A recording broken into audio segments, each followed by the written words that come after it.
ഇന്ന് വീട്ടിൽ വാങ്ങിച്ച മീൻ മത്തിയായിരുന്നു കേട്ടോ. അപ്പോൾ ചെറിയ മത്തിയായിരുന്നു. ചെറിയ മത്തി നേരെയാക്കി എടുക്കാൻ നല്ല ബുദ്ധിമുട്ടാണ്. പൊതുവേ മീൻ പച്ചമീൻ വാങ്ങിക്കുമ്പം മത്തി അല്ലെങ്കിൽ ചാള വാങ്ങിക്കുമ്പോൾ നല്ല ബുദ്ധിമുട്ടാണ് ക്ലീൻ ചെയ്തെടുക്കാൻ. അപ്പോൾ കുറേ ക്ലീൻ ചെയ്തെടുത്തു. ഒരു വൈകിട്ടാണ് കേട്ടോ വാങ്ങിച്ചത്. അപ്പോൾ പുറത്തിരുന്നിട്ടാണ് നേരെയാക്കണത്.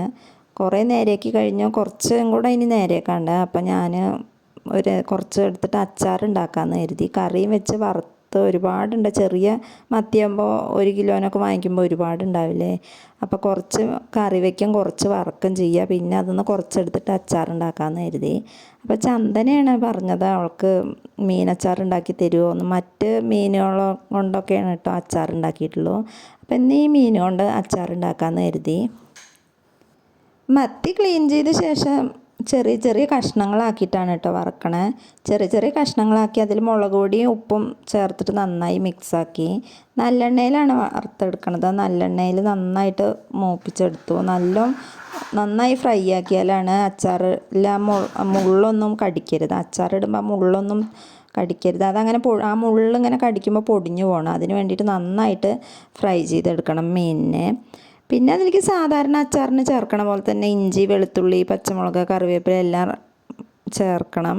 അപ്പോൾ ഇഞ്ചിയും വെളുത്തുള്ളിയും പച്ചമുളകൊക്കെ റെഡിയാക്കി എടുത്ത് കടുക് പൊട്ടിച്ചിട്ട് അതൊക്കെ ഇട്ട് നന്നായിട്ട് വഴറ്റി അതിലേക്ക് പൊടികളാണ് കേട്ടോ ചേർക്കണത്.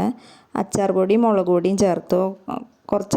അധികം മുളക് പൊടിയാണ് ചേർക്കണം. അതിലേക്ക് 2 സ്പൂൺ മുളക് പൊടിയും പിന്നെ 1 സ്പൂൺ അച്ചാർ പൊടിയാണ് ചേർക്കണം. കുറച്ചാണ് കേട്ടോ ഉണ്ടാക്കണുള്ളൂ, ഒരുപാടൊന്നും ഉണ്ടാക്കണില്ല. അപ്പോൾ അങ്ങനെ പൊടികളൊക്കെ ചേർത്ത ശേഷം അതിലേക്ക് വിനാഗിരിയാണ് ഒഴിക്കണത്.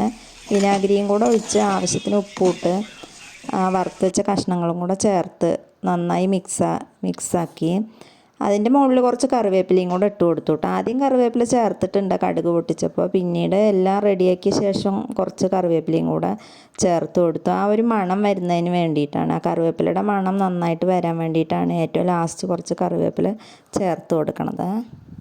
ഇപ്പം മീനച്ചാറ് റെഡി ആയിട്ടുണ്ട്. ഇന്നത്തെ ഉച്ചയൂണിന് മത്തി വറുത്തതും പിന്നെ മത്തി കറിയും മത്തിയും കൊണ്ടുള്ള അച്ചാറും ആയിരുന്നു കേട്ടോ. അപ്പോൾ അച്ചാറൊക്കെ സ്പെഷ്യലല്ലേ. അപ്പോൾ ഒരു ഇലയിൽ ചോറ് കഴിക്കാമെന്ന് കരുതി ഇലയിലാണ് അപ്പം ഇന്ന് ഉച്ചയൂണ് കഴിച്ചത്. അപ്പം നിങ്ങളിതുപോലെയൊക്കെ നോൺ വെജ് കൊണ്ട് അച്ചാർ ഉണ്ടാക്കുന്നവരാണെങ്കിലൊക്കെ ഒന്ന് കമൻറ്റ് ചെയ്യണേ. ഇതുപോലെയൊക്കെയാണ് ഉണ്ടാക്കണമെന്നൊക്കെ ഒന്ന് കമൻറ്റ് ചെയ്യണേ. അതുപോലെ തന്നെ വീഡിയോ ഇഷ്ടപ്പെട്ടാൽ ലൈക്ക് ചെയ്യും, ഷെയർ ചെയ്യുകയൊക്കെ ചെയ്യണേ. സപ്പോർട്ട് ചെയ്യാൻ മറക്കല്ലേ. അച്ചാർ പിന്നെ റെഡിയാക്കിയ ശേഷം കുറച്ച് സമയം അങ്ങനെ വെച്ചു. ആ ചൂടൊന്ന് ആറിയ ശേഷം കുപ്പിയിലൊക്കെ ആക്കി വയ്ക്കാൻ വേണ്ടിയിട്ടാണ് കേട്ടോ. നമ്മൾ അച്ചാറൊക്കെ ഉണ്ടാക്കുമ്പോൾ പെട്ടെന്ന് തന്നെ അങ്ങനെ ആ ചൂടോടെ കുപ്പിയിലാക്കി വെക്കരുത്. അതിനെ ഒരു 10 മിനിറ്റ് അങ്ങനെ ചൂടാറാൻ വേണ്ടി വെക്കണം. അങ്ങനെ വെച്ച ശേഷം തണുത്ത ശേഷമാണ് കുപ്പിയിലൊക്കെ ആക്കി വെക്കാവൂ.